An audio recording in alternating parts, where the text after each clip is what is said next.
Nandito tayo ngayon sa ilog kung saan sinasabi ng mga matatanda na tuwing Biyernes Santo daw ay nagtatapon ng langis, urlana, yung mga mambabarang or mangkukulam dito.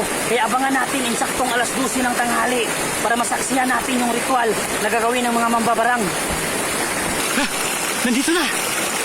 Ito na yata yung mambabarang or mangkukulam. Tingnan nyo! Tingnan natin kung may dalabang langis. Ito na siguro yung matanda. Ito na! Ito na, mayroon siyang langis. Tingnan nyo mabuti. Sana hindi tayo makita dito. Masaksiyan natin ngayon yung gagawin niyang ritual. I-focus natin yung langis. Yan, langis yan. Meron siyang dalawang langis na dala. Siguradong dito niya itatapon yan. Mabuti na lang, natsimpuan natin ngayon. So, totoo talaga yung sinabi ng mga matatanda na meron talagang nagtatapon ng mga langis tuwing Biyernes Santo. So, sana harap siya dito para makita natin. Sobrang layo natin, hindi tayo mapansin yan. Yan. Tingnan natin mabuti. I-zoom natin yung langis niya. Yan. Yan, tingnan natin. Putik, sana hindi tayo makita dito. Yan. Yan na. Yan na, ritual na yan. Tingnan natin mabuti. Medyo tago tayo ng konti para hindi tayo mapansin. Yan. Tingnan natin mabuti. Yan. Gumagawa pa siya ng ritual bago niya itapon yan. So ano kayang gagawin niya? Itapon niya yung langis na kasama yung bote or ibubuhos lang sa tubig. Yan, umupo na. Sana hindi tayo makita dito.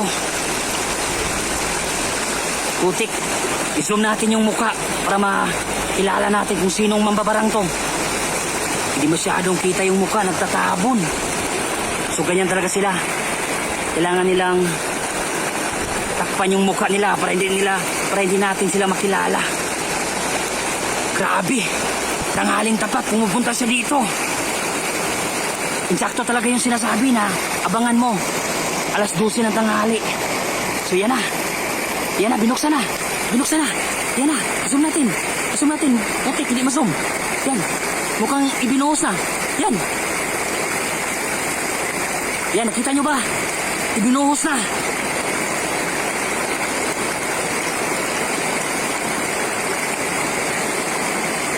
Yan. Ibinuhos na sa ilog. Nako, kawawa yung naliligo sa ibaba. Mayroong langis dito na ibinuhos ng mangkukulam. Sana makita nyo to yung video na to para hindi na kayo maglaba dyan or maligo man lang. Ibinuhos na yung langis dyan sa ilog. Kitang-kita naman. Nako, kawawa kayo dyan sa ibaba. Yan. Ano kaya sa sunod na gagawin niya? Nabuhos na niya lahat yung dalawang buti. Buti. Sana hindi kayo makita dito. Yan. Tingnan nyo. Tinakpan na ulit. Tinakpan na niya. So wala nang lamang langis yan. So anong gagawin niya sa susunod? Tingnan natin. Yan, isinuot. Isinuot. Isinuot na. Isinuot yung langis. Grabe. So papalitan na siguro ng bago. Yan, isinuot. Tingnan nyo. So maging malakas na naman siya ulit niyan. Kasi yung expire na langis. Ay, putik! I-zoom natin yung muka. Yung muka. Putik, hindi ko napansin agad. Yung muka kanina, walang takip. Oh, nakalimutan kong i-zoom. Pasensya na po. Nakita na sana natin yung muka niya. So, alis na yata. Alis na yata. Sundan natin. Alis na yata. Alis na yata. Tingnan natin. Yan. Saan kayo siya pupunta? Sundan natin. Sundan natin. Putik. Sundan natin.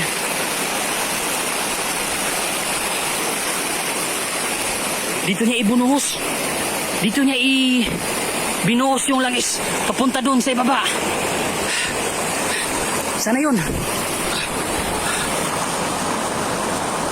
Wala. Sundan natin. Sundan natin. Saan kaya nagtatago? Siguradong nandito lang yun. Sana hindi tayo mapansin. Dahil kung makikita tayo, delikado tayo dahil pwede tayong gawing palaka or kambing. So dandahan lang tayo. Dito yun.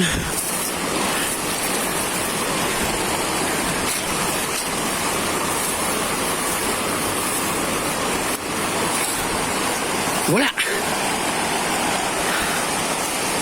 Wala. Wala, grabe. Ang bilis na wala.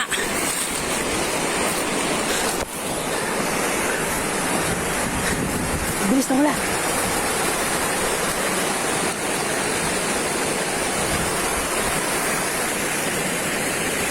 So, ganyan yung mga mangkukulam or mambabarang.